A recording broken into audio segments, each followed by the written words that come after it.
My name is Yeong Cheah. I am based in Bangkok. I am associate professor at the University of Oxford. Over here, I head up the Bioethics and Engagement team at the Mahidol Oxford Tropical Medicine Research Unit. So this session is going to be, we're going to talk about children and young people in research. So before we start talking about children and young people in research, let me give you a little bit of background of where I work. So we are called the Moru Tropical Health Network. It's a collaboration between University of Oxford and Mahidol University in Thailand, and we're funded by the Wellcome Trust. We are now more than 40 years old. We have a hub in Bangkok. This is where I'm based. It doesn't make sense, to conduct tropical medicine from Oxford. So this is a better place to be based. And we conduct research internationally. We primarily focus on tropical medicine and infectious diseases. One of our major research area is malaria. So you'll hear most of my examples are on malaria. Other things that we do is antimicrobial resistance, TB, maternal and child health, and recently COVID. We have a dedicated bioethics and engagement team. We are embedded within research teams, so we work closely with scientists. Okay, so let's get down to business. Now, I would like to ask you a question. The question is, should research with children be conducted? I would like you guys to take 2 minutes on your own, think about it, and write your thoughts in the chat. Okay, so thank you, everyone. So they're all good comments. Okay, let's think about this. Children have historically been excluded from the vast majority of trials, and you have given quite good points why they should be included in trials. They are traditionally seen as vulnerable, and because they're vulnerable, they need to be protected from research.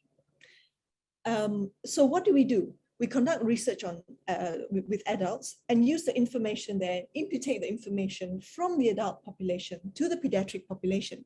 And it's often scientifically and sometimes ethically wrong. For example, this is a malaria example. So in severe malaria in children, lots of children die because they've been underdosed for such a long time, because they use the research in adults to extrapolate to children. So the children that the doses that the children get are underdosed, and then they die because they didn't get enough drugs. So we know that, and you mentioned as well, pediatric physiology, the disease process, and pharmacokinetics of the drugs are likely to be different in children. So this report was written a few years ago by the UK Nuffield Council on Bioethics. They did a huge nationwide consultation on children in clinical research, looking at ethical issues. And they concluded that we should protect children through research, not from research. So over the years, we've been protecting children from research.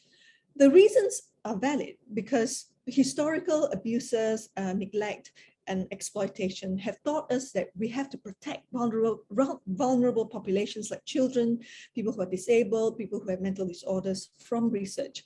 But that's a problem because we are depriving this special group of people from evidence-based clinical care. So they are worse off. So this is an example of a trial that Moru is conducting at the moment. It's a malaria trial.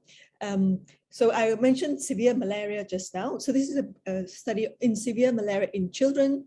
And severe malaria in children, the mortality with the best drug so far is 20%. So we need to find better ones. So this is an RCT, randomized controlled trial, combining with triple artemisinin combination therapy, which is the treatment arm, versus artemisinin combination therapy, which is the current treatment. So it's on children, a lot of them will be under 5, so little kids. But of course, there are a lot of ethical issues. I will pick 3 because there are lots and we won't cover all in an hour. This is based on my own work and Moru's work internationally. So just a key point to note here, this is about clinical research, and we're not talking about pediatric clinical care, pediatric medical care, okay? And bearing in mind, regulations are different in different countries. So we can have this debate, but of the ethical issues and what we ought to do, but obviously, if within a specific jurisdiction of the country, you need to see what's allowed and what's not. Okay, what's the first challenge? Firstly, I want to introduce you to these two guidelines. The one on the left is called the Declaration of Helsinki, and the one on the right is called the Yeong's guidelines. If you work in clinical research, these are like the Bible documents. Of course, I know a lot of you are in in the US. The FDA guidelines are, of course, your go-to document, but these are important for research conducted internationally, especially with in countries where their own guidelines is not formulated, are not robust. Okay, challenge number one is the concept of legally authorized representative. So it says here in the Declaration of Helsinki, for a potential research subject who is incapable of giving informed consent, for example, a child, the physician must seek informed consent from a legally authorized representative. So the word here is legally authorized representative. In other guidelines, the word they use are slightly different. For example, in the good clinical practice guidelines, it is called legally accepted representative, but you get the idea. So who is a legally authorized representative? So for the most part, it's a parent or the official guardian, someone with legal authority to act on behalf of the child. But working internationally tells me that that is not always true, because a lot of times, a guardian doesn't have a piece of paper. So what should researchers do in circumstances where children either have no living biological parents or they're not living with their parents? And many parents in Thailand and in Southeast Asia, where we work, rural areas, they work in cities, they're in Bangkok, and their children are looked after by their grandparents. So research with children is so difficult to do because you can't find the guardian, or you can't find the legally authorized representative. They're in another town, in another city. And to obtain a piece of paper, people don't do that here. The second concept is the concept of minimal risk. So it says here in the guidelines, these children must not be included in the research study that has no likelihood of benefit for them unless it is intended to promote the health of the group represented by the potential subject. Fair enough. If you want to include children in research, the results should benefit children, okay? And that research cannot instead be performed with persons capable of informed consent. So if you cannot do it in adults for any reason, then maybe you can do it in children. And research entails only minimal risk and minimal burden. So here's another difficult concept. What do you mean by minimal risk? Next, please. All right. In pediatric research, there's broadly, okay, two groups of research. The first group is studies with a prospect of direct benefit to the child, okay? One example is if an oncology patient, a child with cancer, exhausts all treatment, and then there's a trial on, and you don't want the individual child could benefit from participating in the research. So in that case, it falls under category 1, studies with the prospect of direct benefit. And you, of course, need to have favorable risk-benefit ratio. You have to have adhere to the proper guidelines and requirements from ethics committees and check other ethical boxes. Second group of studies is studies with no prospect of direct benefit. Okay, studies that with no prospect of direct benefit for the child in front of you. So that means an example might be you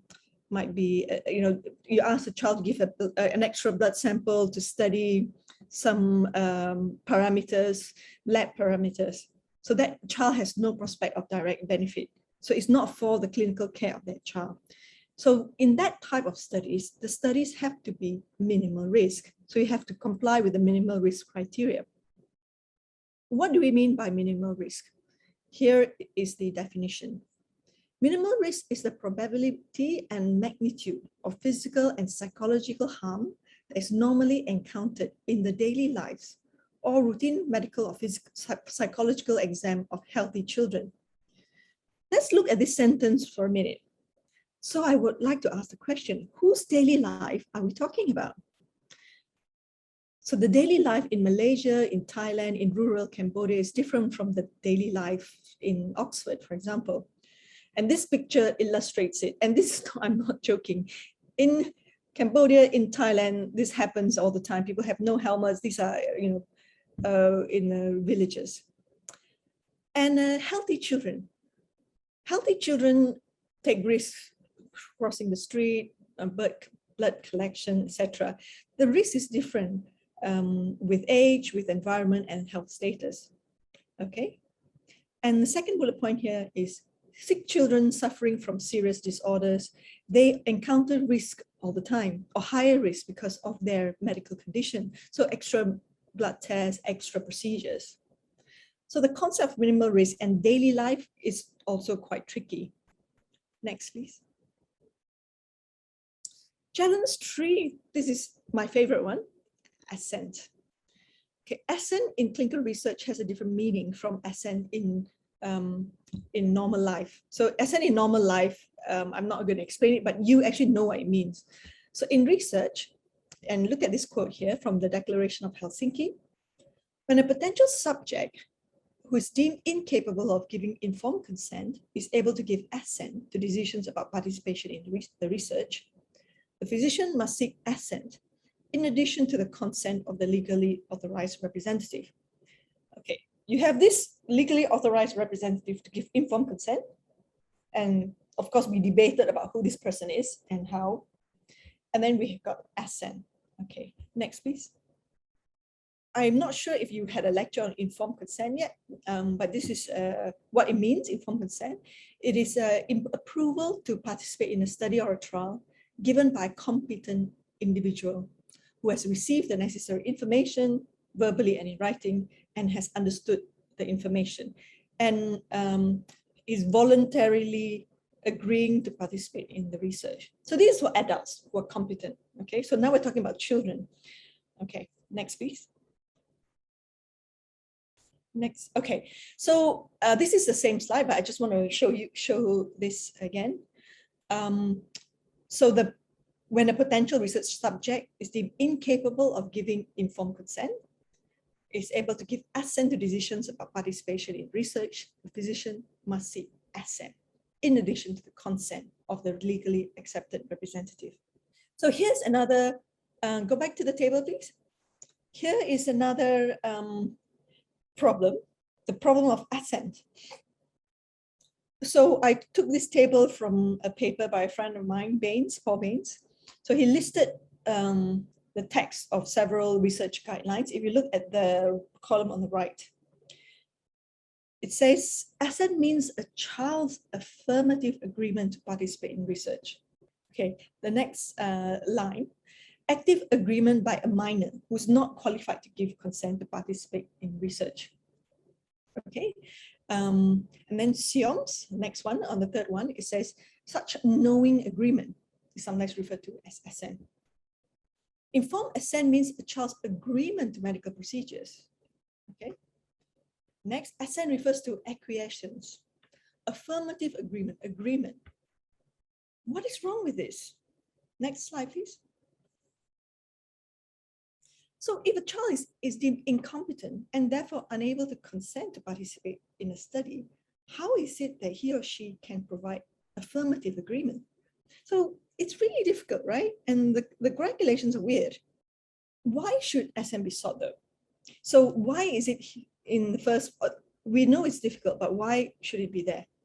For ethical reasons, we have to, respect a child, respect for persons. You can't just do anything you like to a child, right? Respecting the emerging autonomy of the child. we assume that most children, but this is not always true, they don't have autonomy because they're children, but we want to respect the emerging autonomy for pedagogical reasons. So we want to teach the child how to make decisions, how to weigh options, yeah? And another concept is, although they may not say yes or no definitively, they have a preference, right? Yes or no, okay? Blue or green. Huh? And of course, there are instrumental reasons, you know, to obtain cooperation from a child. If someone is kicking and screaming, it will be difficult. Children have their own worries that are different from adults. So you don't know what they would like or not like. And this could be related to missing school. They may have teenage problems.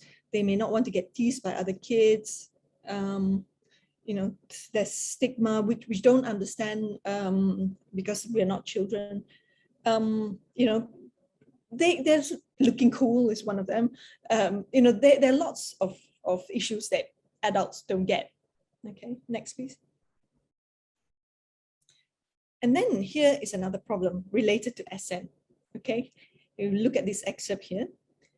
The agreement or assent of a child or adolescent has been obtained in keeping with the child's or adolescent's capacity after having been provided with adequate information about the research tailored to a child or adolescent's level of maturity.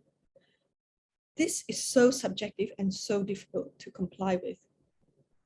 Okay, and if you remember, I showed you a slide, we are recruiting 4,500 kids in Africa and Asia. There's a spectrum of capacity to understand. It's difficult to determine. You basically need a child psychologist with a battery of tests to be able to understand how much a child can understand. And then there may be a conflict between the parent and the child, so they may not agree. And if parents have the ultimate decision anyway, because they have informed consent rights, and also they have other considerations, you know, the other children, practicality of going for follow-ups, etc. So why bother asking a child? So this is the counter argument given by Paul Baines. And in low-income settings where we, you know, my experience mostly is in, the local guidelines are not clear or non-existent. We worked in Cambodia for years. It's so hard to decipher the guidelines who are in Khmer but not in English. So it's really hard. Countries who are not experienced in conducting research, they don't have experienced personnel, and pediatric research is a very, very difficult thing. And this research is important. So it's easy to say, okay, it's too difficult, we won't do it. And hospitals, they have to deal with lots and lots of patients. They have to need to cope with everyday clinical care. Waiting time is long. They have to do their work fast. How are they going to give, you know, adequate information to a child and the parent as well and tailor it to the child? It is so difficult. There is low level of formal education, literacy and health literacy is low. So these are for both parents and children. Informed consent is already difficult enough. And then you're introducing another concept, assent. Community of parents, children, they're not familiar with research or the concept of assent and consent. And then usually you require someone to sign on a piece of paper. Community are not familiar with signing documents. Children never sign anything. So you're asking them to sign a piece of paper to assent to clinical research, they'll be really scared. And explaining risk to children and to parents is very different because they're very different concept of risk. You know, you have a place where there's conflicts all the time, or when there's road traffic accident that, you know, killing people, quite a big number most days. So explaining the risk is very different. Children do not normally assent for their own medical care. Doctors make all the decisions usually, not even parents in most of the places we work in. Sometimes parents appear to have more parental control. You know, well, this is in Asia, parents, you know, children are not taught to talk back. Actually, sometimes less as well, because they grow up very fast. They have to look after family. So it's different in low-income settings. And someone said, the researcher may appear to insult the parent. If you are, parent has agreed to the research and the child says no. So there will be a conflict. And nowadays, children appear to be cleverer than their parents. They're more exposed to all kinds of things, including research on social media and things like that. And some older children take adult responsibilities and make adult decisions day to day. So why can't they make decisions to join a research study? All right, I have a case study here. All right, here we have So-So, which is a Burmese girl. It's a 15-year-old girl who works in a corn plantation in an area of endemic malaria in Myanmar. She's married and is 4 months pregnant. So married is in inverted commas because it's a cultural wedding. They don't sign a piece of paper. So one day, So-So wakes up with a fever and went to a village clinic to seek medical care. This is in the jungly area. She had to walk for 2 hours. The doctors told her that she had malaria and asked her if she wanted to participate in a randomized controlled trial. She understood what the study was about and wanted to participate in the study. Her doctors told her that in order to participate in, one of her parents would have to provide consent on her behalf. To see her parents, So-So would have to travel 2 days on foot. Her parents are in a different village. Should So-So be allowed to consent to participate in those studies in her own right? So we are assuming that this trial has passed ethics approval. She will have, so it's a randomized controlled trial, whichever, she's not going to get a placebo. So let's say we're comparing two treatments of malaria. Okay, so she would not be she won't be deprived of treatment. Okay. So, well, there are lots of arguments, yes or no. And this is a real study, actually, that we have in Myanmar. And so, as I said earlier, you really have to look at the regulations in the country. So this is actually, so she's from Myanmar, but the actual study was in Thailand, is in Thailand. And in Thailand, is the legal age for consent for research is 18, no matter what her circumstances are. So it's a no, we cannot do that.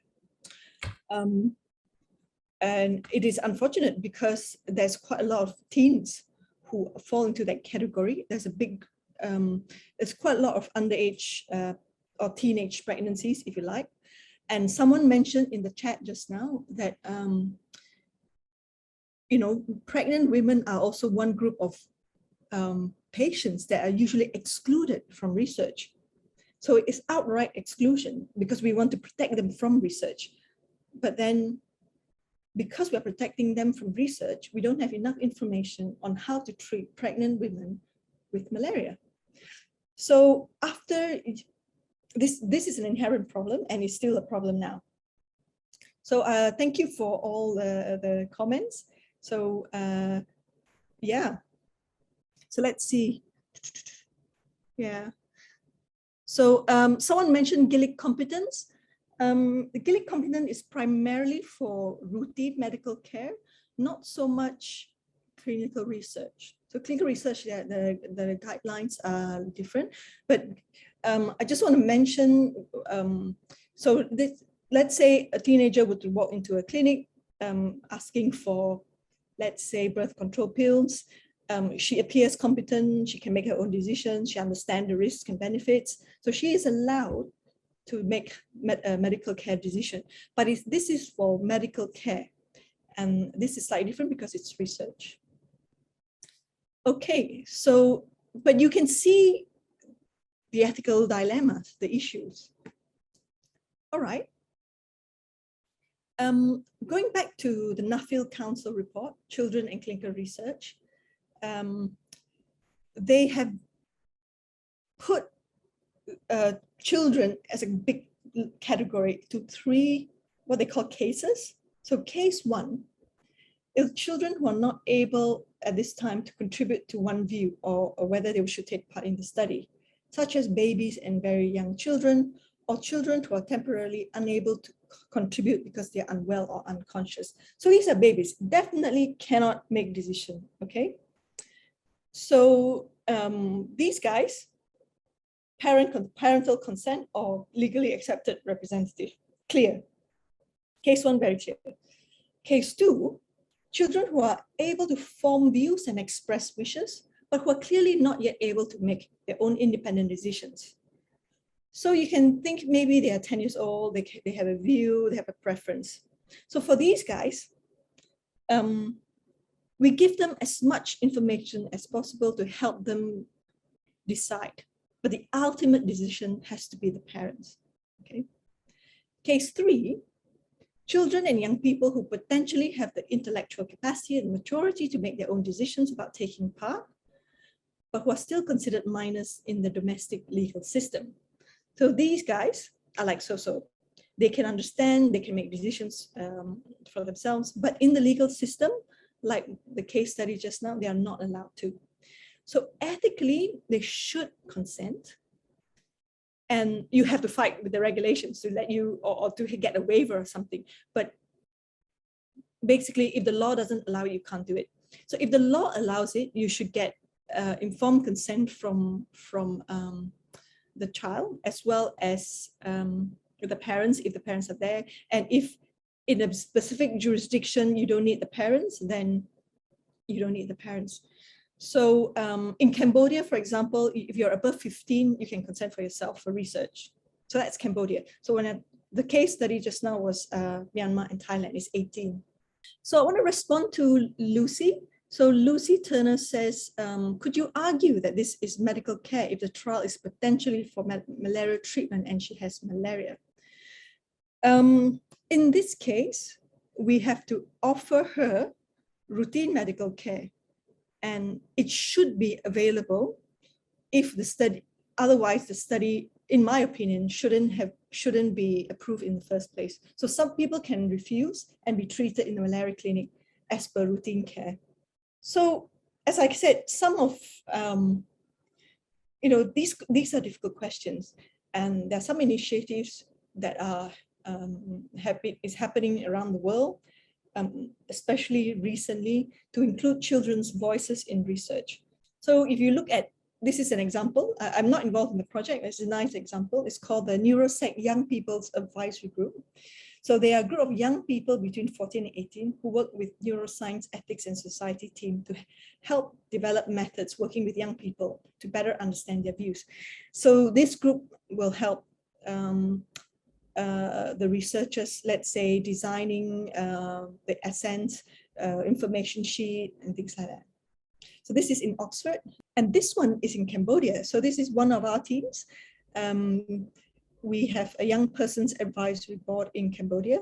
So they, this is to give young people a voice in the treatment. So they're little kids, and they can tell you things like, the waiting room is really uncomfortable. I feel really shy for you to lift up my t-shirt here in this room when there are lots of people around. So these are simple things, they don't have to, they're simple things that make your research more acceptable, more pleasant, and things like, and more ethical. Ooh, okay, let's end with this one. Should COVID-19 vaccines be trialed in children? So this was reported by Pfizer a while ago. So let me know what you think. So some people think that for the COVID vaccines, they should have done the trials earlier. But I'm on the fence. So some people think it's a bit late now. I agree with that comment. I feel I'm a parent to 3 boys who are 5, 6, and 8, and they're presumably starting back at school in September with a variant here in Canada that is more detrimental to a younger population than the previous ones we've seen, and I would have liked to have them vaccinated before they go back. I trust the technology. The mRNA vaccine is something that we've seen before. in Canada. And so I'm not that skeptical of the development of the vaccine. So I personally, I would encourage my children to participate in a trial if they, if they were available in our country. But unfortunately, I'm not aware of any. But I think as a mom, I would like to see them vaccinated. And I've, I say this to my friends who are a little bit vaccine skeptical, because that is common here right now. I always say, well, did you look into your MMR vaccine when you gave it to your children? Like, how much research did you do on the brand? How much did, you just trusted that. So I'm not sure why, COVID is all of a sudden different, but I think it's just because it's been so in the news and that sort of thing. So people are a little bit more hesitant with the social media and things like that as well. But long story short, I would like to have seen research trials started earlier for children. I think that's also due to the emergency jurisdiction for the vaccination developments in a lot of countries has made some people really uncomfortable. So the reason that a lot of people are untrusting is because there's this fear that it's being rushed through and proper protocols aren't being followed, and that there's not enough time to gather information to make it safe.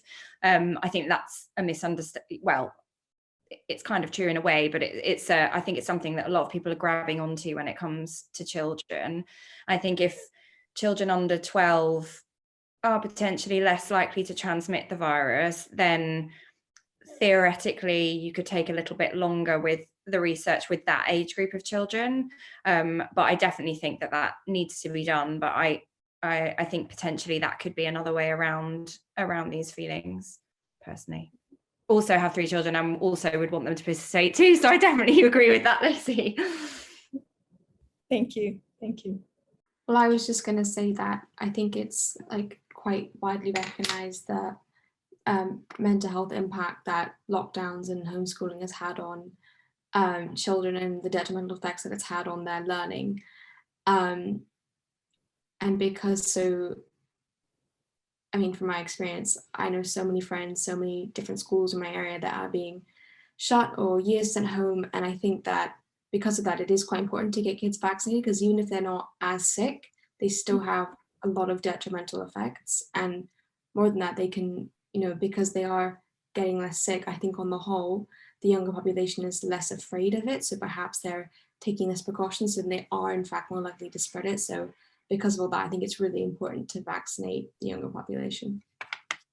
And therefore, obviously, you have to test it. And because of that, you think the research should have been done earlier? Or is that your argument? Yeah, exactly. Because if you want, I think it's so important to have the younger population vaccinated, then you have to have these tests to give confidence to the young people and to the parents that this is, the safe thing to do. Okay. Yeah, next. Hi. Yeah, go ahead. I think, in my opinion, it is not that straightforward, because children, the younger you are, and the less the morbidity and mortality from COVID, in fact, we can say it's marginal in very young children. So we're asking a proportion of the population that cannot consent on their own to be subjected to experimentation for the benefit of others only, which is a reason for the vaccine to be obviously delivered, but it's not the only reason. So, as we have seen with a certain vaccine in Europe, there have been thresholds that have been set after the vaccine had already been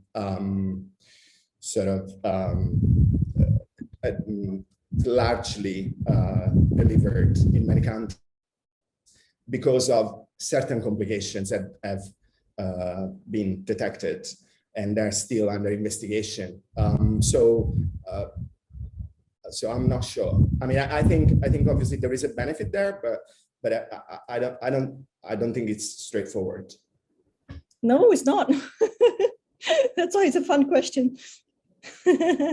So on one hand, so the other question is, do we have trials earlier so that we collect good data and then vaccinate children, or do we just use the adult data and just go? So there are views on either side. Okay, who wants to go next? I just wanted to ask a question about developing. Do you think there will ever be a global standard for conducting research with children? Just because I know, like, culturally and like legally, it depends on where you are, like when you're considered to be an adult, like when you can consent, when you could like give informed consent. So Yeah. I was just wondering if you ever think there would be like a global standard, and then would that be valued more than local legislation or like less than local legislation? That's a great question, because so the two documents that I showed you, so it's not the only document. They're quite the widely used ones are the Declaration of Helsinki and SIOM's guidelines. So in these guidelines, the wording is sometimes deliberately unclear. So they don't give an age, for example. They never give an age because they let the country's legislations dictate what age a person can give consent for research. So in the UK, 16, in Thailand is 18, and most places is 18, in Cambodia is 15. So they let countries make that decision. Now, the problem with that, of course, is that countries with less developed guidelines or less robust ethics committees or not less mature ethics committees, it's very difficult for each country to make their own guidelines. So back to your question, there are guidelines, these international ones, and I mentioned a few, but there's always room for the country or the ethics committee to make some changes, because the local ethics committee usually is taken to trump the international guidelines because of locally specific issues. Now, I like to give Cambodia as an example again, because in Cambodia, the population is really young. So if you cut off at 18, I don't know what the percentage is, you know, the bell curve of the population, there are a lot of young people, and people above 15, they go to work, you know, they do all sorts of things already because of necessity. So the ages is also shifted in those, in that, about consent for research. And the other one that we've been fighting for many years is, as I mentioned earlier, in Thailand, a lot of children are looked after by their grandparents, because they, in the farm, they go to school locally and their parents go to Bangkok to work. So certain types of research, not the clinical trials, like certain types of research, if you only need a blood test, grandma can consent, you know. So yes and no, there's some overarching guidelines, but there are specific ones because of local reasons. Next is Turaya. Hi, thank you, Yeong, for a beautiful presentation. I have three questions. First of all, in which context you use the term children and the other term pediatric? And the second question is, how would you measure literacy among children, especially considering they are non-English speaking background? Because I did study on adult and I had to translate it from English literacy measurement tool to Arabic measurement tool. The third question is, what do you see is a priority research in our era? Thank you. Wow. Wow, I would take another hour to answer that question. Before you answer, yes, I think I also had a similar question. Okay, Evelyn. Go on. Yes, I had a similar question about children, about who a child is. I actually wrote it down when you were talking. Yeah. And I wrote it as just who is a child. When you are saying should children be included in research, and there's a term about emancipated minors. Yep. And I think that's a direction we should all take, in that we should reach a point when we emancipate these so-called children and let them make decision at a certain point. Like the example you had given, you find somebody is married, they have their own children, probably somebody gets married at 14, they have their own children, they have their own home, they have the husband and whatnot. And to consider them in research, you need to go and ask someone else who is not taking care of them to make that decision for them. The other question I was asking myself, and I think I should ask you, maybe the team, is at what point do we consider somebody autonomous? Mm-hmm. Or should I say at what age? Yeah. Thank you. Yeah. I love these questions because remember in the beginning, I said there are lots of ethical issues. I'm going to do 3 because I only have 1 hour. So unfortunately, those are really good questions, but I can't answer them because these are ethical issues. But I want to, since I got 2 minutes left, let me tackle the definition of a child. I can't remember exactly, but the best definition is, I think, in the UNICEF Convention for the Rights of the Child. It's you can find it there. And again, these documents, they refer to local guidelines. So if in the locality they say 18, and it's 18. But let me also give you another problem. So the age of driving, the age of drinking alcohol, the age of getting medical care, the age of getting participating in research, the age of consent to sexual intercourse, they're all different, even within a country. So it's I don't know, it's quite difficult. But I just want to end with one point, and I want to make sure that it didn't get lost in all the problems, that research with children is important and has to be done. But it's so difficult, and we have to tackle tackle all these ethical issues. But it doesn't mean it shouldn't be done. It has to be done because children need evidence-based medical care. If we exclude them from research because it's too difficult or because they're vulnerable, they'll be even more vulnerable because of lack of evidence-based medical care. And with that, I think my time is up. So thank you very much. Thank you for all the questions. You've been a great audience.